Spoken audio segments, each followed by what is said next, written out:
Welcome to entertainment world channel. இன்றைக்கு நாங்கள் பார்க்க போகிறது வந்து இவனுக்கு சரியான ஆளில்லை பட ரிவ்யூ. இது வந்து ஒரு தெலுங்கு படம். இது இந்த உண்மையான நேம் வந்து சரளேரு நீக்கவரு. இது வந்து எழுதி இயக்கினது வந்து அனில் ரவிப்பொடி. இது வந்து ஆக்ஷன் காமெடி ரொமான்ஸ் படம்.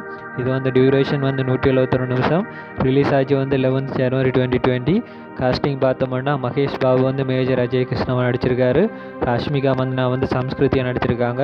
விஜயசாந்தி வந்து பாரதியா நடிச்சிருக்காங்க. பிரகாஷ் ராஜ் வந்து எம்எல்ஏ நாகேந்திராவை நடிச்சிருக்காரு. ராய் ராமஸ் வந்து சம்ஸ்கிருதி அப்பா நடிச்சிருக்காங்க. முரளி சர்மா வந்து அஜய் பிரிகேஜராக நடிச்சிருக்காரு.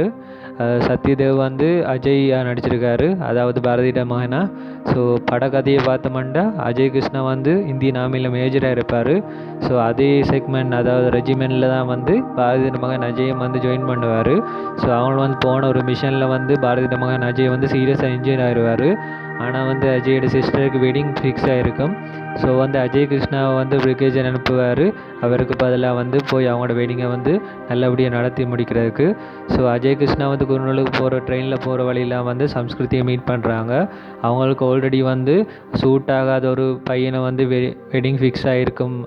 ஸோ அதுக்கு வந்து அவங்க அதை விட்டுட்டு வந்து ஒரு நல்ல பையனை தேடி கொண்டிருப்பாங்க சம்ஸ்கிருதி. அப்போ தான் அஜய் கிருஷ்ணாவை பார்க்குறாங்க. ஸோ பார்த்த உடனே அவங்க லவ்வில் விழுந்துடுறாங்க.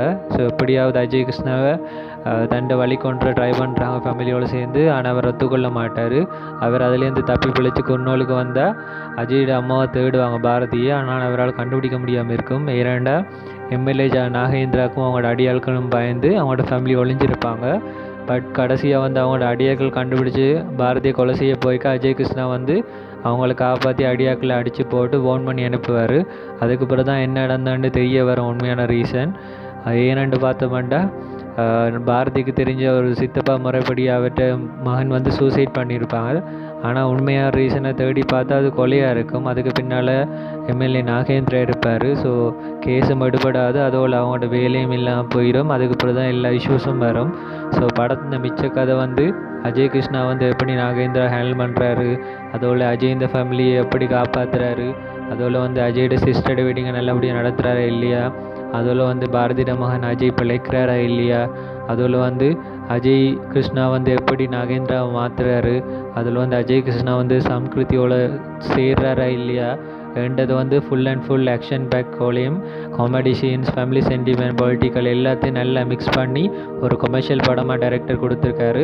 ஸோ இது எல்லோரும் கண்டிப்பாக பார்க்க வேண்டிய ஒரு கொமர்ஷியல் படம். அதோடு வந்து படம் முடிக்க எங்களுக்கு ஒரு வேர்ட் வந்து இப்போ திருப்பி மைண்டில் ரிப்பீட் ஆகும். என்னென்று பார்த்தோம்னா நெவர் பிஃபோர் எவர் ஆஃப்டர். படத்தை பார்த்து எல்லாருக்கும் அந்த வேர்டிங் இந்த மீனிங் விளங்கும். ஸோ இந்த ரிவ்யூ படிச்சிருந்தால் உங்களோட ஃப்ரெண்ட்ஸுக்கு மறக்காமல் ஷேர் பண்ணுங்கள். அதில் வந்து டிஸ்கிரிப்ஷனில் எந்த சேனல் மற்றப்பட ரிவ்யூஸ் இந்த லிங்க்ஸும் போட்டிருக்கேன். ஃப்ரீ டைம் மறக்காமல் செக் பண்ணி பாருங்கள். அதில் வந்து இந்த சேனலை மறக்காமல் சப்ஸ்கிரைப் பண்ணி பெல் பட்டனையும் ப்ரெஸ் பண்ணுங்கள். அப்போ தான் உங்களுக்கு அப்டேட்ஸ் குயிக்காக கிடைக்கும். ஸோ இன்னொரு படம் ரிவ்யூவில் சந்திப்பேன் ஃப்ரெண்ட்ஸ். பாய்.